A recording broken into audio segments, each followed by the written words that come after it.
11:10 p.m. I think I know where we are. Hearing those words leave Dave's mouth, I didn't know what to feel. We were sitting on the back of a pickup truck, resting from all the walking that we've done. It was hard to feel anything, anyway, other than a looming sense of dread.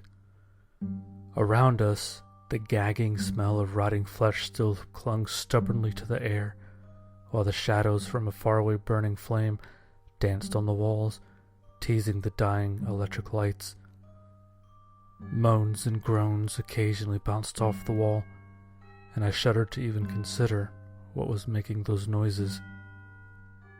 "Go on," Cecilia urged him. Dave's eyes lingered on the both of us. He could see the regret he was feeling behind those eyes. It was during one of my deployments. He finally mumbled. We did things that I'm not proud of, things that continue to haunt me until today, and now it seems that my sins have finally caught up to me. What do you mean your sins? What could you have possibly done to warrant this? I pointed towards the apocalyptic scene before us.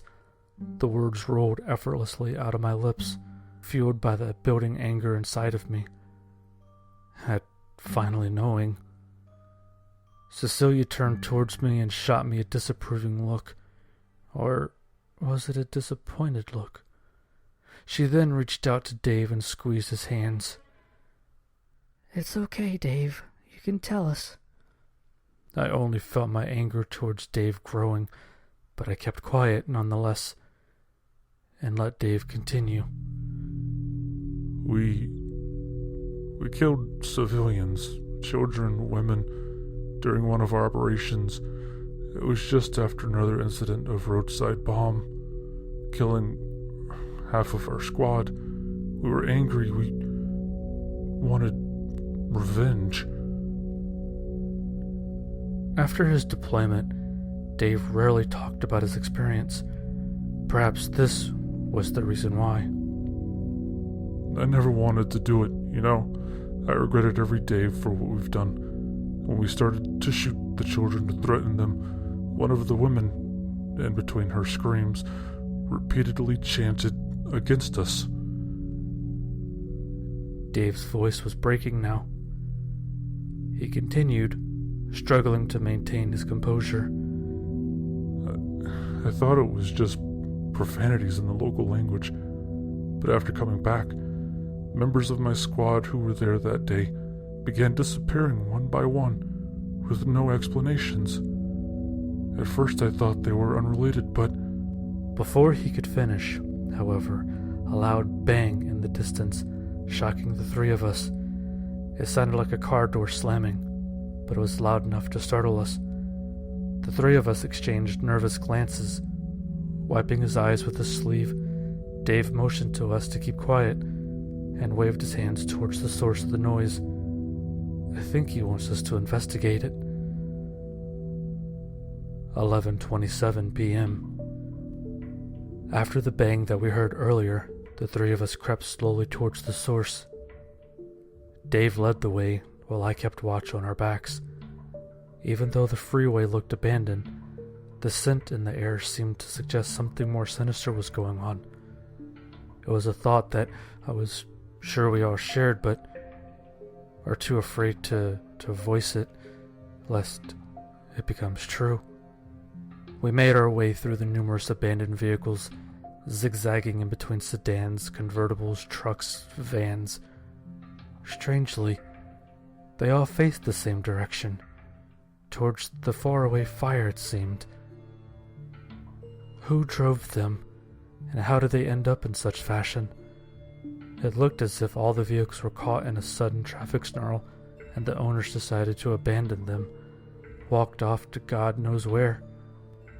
One thing that struck me, however, was that as we walked away from where the vehicles were facing, the models of the cars tend to get newer in terms of their years of release, but despite the differing years of release, they all looked similarly worn out, like they have been there for an equal amount of time.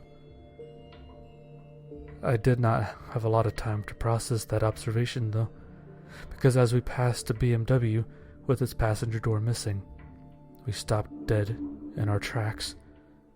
Nestled between the wall and a Toyota, only a few feet away, a familiar sight greeted us.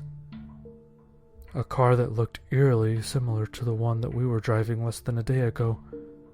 A Malaysian-produced car called the Myvi, painted blue with the words JD Car Rental Services emblazoned in red and yellow at its side. Like the many vehicles that we had encountered, the Myvi looked as if it had been there for some time, even though only a few hours had passed after we last saw it. The tires were flat, the paint less vibrant, coated in dirt. Surprisingly was how the Myvi was the last car in the long line of abandoned vehicles, the Toyota just inches in front of it, as if it was the last car to join this queue of vehicular death. Behind them, only empty road remained. There was a sharp bend not far away which prevented us from seeing anything beyond it. Dave seemed to be studying the Myvi, while his right hand told us to stay. After a while, he turned back to us, his face pale. I think there's someone sitting at the back of the car. A coldness ran down my back.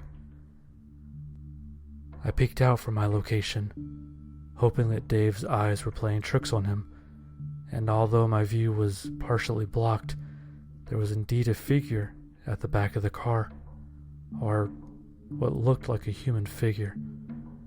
The dim lighting made it hard to discern what I was looking at.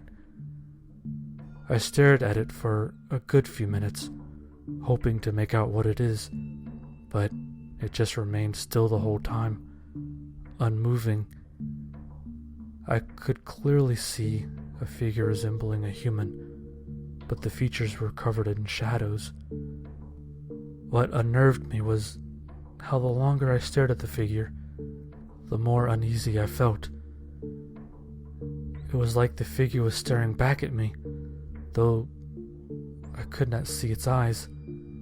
Fear got the better of me as I quickly crept back towards Dave and Cecilia. The image of the figure lingered at the back of my mind. "So what should we do?" I hastily asked, hoping to shake off the feeling that I had. From Dave's face, I guessed he experienced the same thing too. "I'm not going there," Cecilia curtly responded, her hands wrapped tightly around Dave's arm.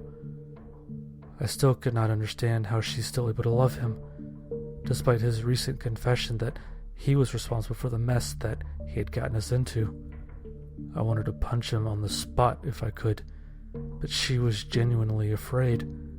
You could see it on her face, and perhaps that's why she clung to him. Dave studied Cecilia, then turned back to me, his eyes already asking me for a favor. Could you just go check out that car? Perhaps you can figure out if that is indeed our car, and what or who is in the back seat. I was hoping that he would not ask that. I asked Dave to give me a while, which he agreed. To be honest, I am just stalling for time, because a nagging feeling is telling me that we will not like what we find.